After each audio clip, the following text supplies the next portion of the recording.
guys! Welcome back to my channel! And this is Luz Vlogs. Ayan, mag-update ulit tayo. And for today's video, magkagawa tayo ngayon ng unboxing.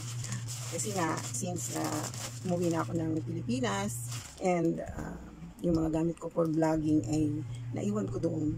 Hindi ko siya naiwan. I mean, nailagay ko siya sa bagahe. After 2 months pa yung dumating. So, nag-order na lang ako dito. Dito, alam mo, puro TikTok shop. Sa TikTok ka lang mag-order, okay na. Hindi na yung sa Lazada, hindi na. Ang dami nang ino-orderan ngayon dito ng online. Pantay ba yung kilay ko? At the same, may kilay. Okay guys, ito, nag-order ako ng ring light. Tingnan natin kung maganda to.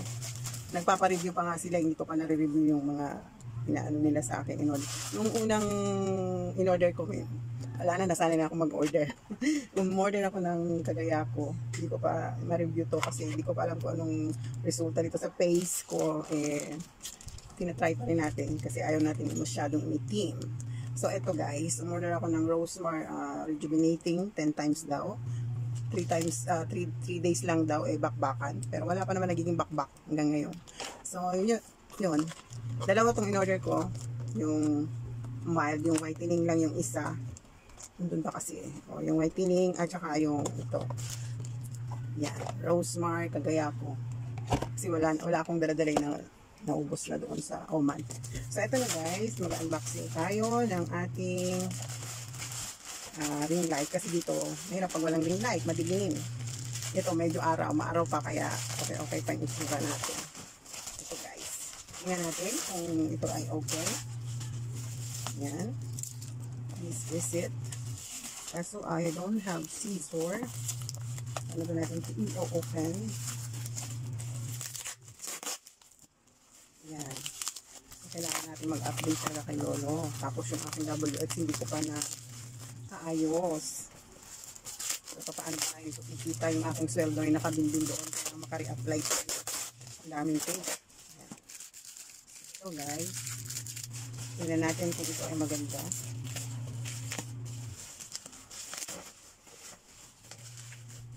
Doon sa Oman, yung TikTok, hindi ko ma-open kung wala akong cut. Dito pala, ma-open mo agad. Pwede ka rin, at saka lahat na lang yata ng tao sa TikTok affiliate sa shop. So, lahat sila kumikita. Yung pala yung sinasabi nilang, gusto mo bang kumita sa TikTok at Facebook? Ito lang pala, mag-affiliate ka lang pala sa mga, mga items dito para, yun pala yung nilalagay nila sa yellow basket. Ay, maliit lang siya. Ayan siya. Pwede na rin. Ito siya. Natin anong assemble natin. Ano ba to? Okay na rin. May dalawa siyang holder ng cellphone. Ayan. Okay na rin. Pwede na rin kaysa yung cellphone flashlight ang ginagamit ko. Ayan.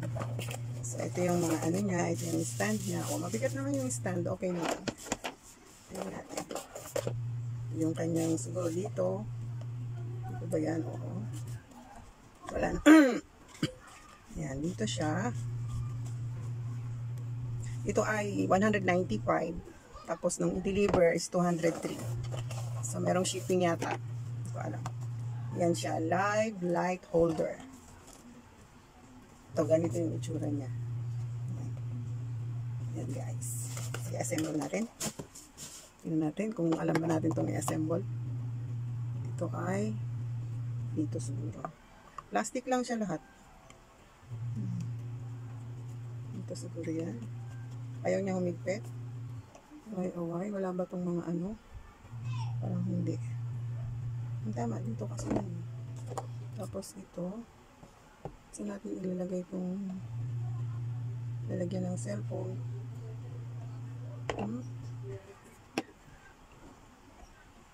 Anong nakalagay dyan? Hindi naman siya dito. Pag ito ay nabali, hindi na natin makakabit. Ano? How is it?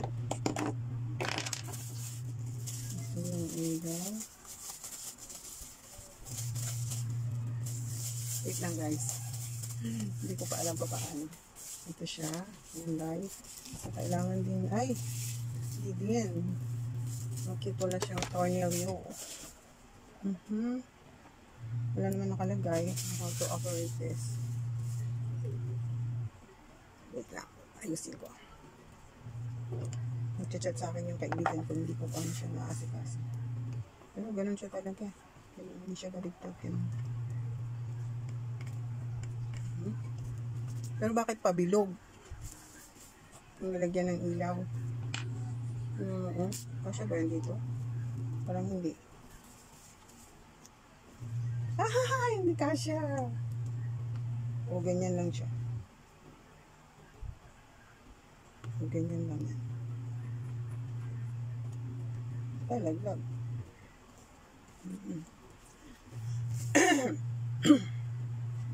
Ayan guys, basta i-assemble ko na lang siya mamaya kasi matatagalan tayo, and this is the light. Ayan. Pag-aralan ko muna kasi parang wala akong mga ibang wire na mga mga pang tornilyo at saka plastic siya. Baka pag pinumeras na natin ay mabali, hindi na natin pakinabangan, no? So ganyan lang siya. At saka ito, I don't know. Kung papatak naman pala siya, kung kasya yun po. Ayan. Pwede siyang atakin. Pero sorry, natakpan na yun. Ito, ayan, nahahatak naman pala siya, kung kasya yun po. Ayan. Pwede siyang atakin. Pero di kung paano at kung saan ikakabit yung light. Ayan. Hindi rin naman dito kasi pabilog siya lahat eh, oh. So later na lang guys. Ayan yung unboxing natin for today. Ang ating ring light. Ang phone holder with light. Nakalagay. Ano ba yun? Live light holder. Hello, welcome back again guys. Eto, nakabit ko na dito siya. Try na natin. Saksak natin ito ulit. Ayan na siya. Mainit. Kaya nagtali na ako ng buhok. Ito na siya. Dito lang. Ipupush lang pala siya. Try natin. Oh. Ayan, meron na tayong ilaw.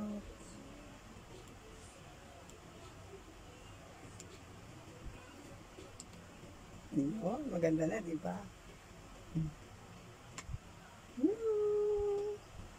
Ayan, worth it. Mura lang siya. 203. All in all, free shipping. Hindi siya free shipping, pati shipping. So, 203, pero yung total price niya is 195. Ayan, guys. So, ilagay natin sa malinaw. Patay pala yun. Ayan. Hindi na tayo mahirapan ng cellphone natin ng ating pina-flashlight. It's okay na rin, di ba? Tsaka hindi pa siya mahirap kesa yung malalaki na, pero mahirap lang plastic. Pero tumataas ata to eh. Ito oh. Tumataas ba? Ayun! Ayun guys! Tumataas pa pala siya. Ayan. Ito oh. Tumataas pa pala siya. Ganyan. O, diba ang ganda? Ayan. Thank you for watching. Bye-bye.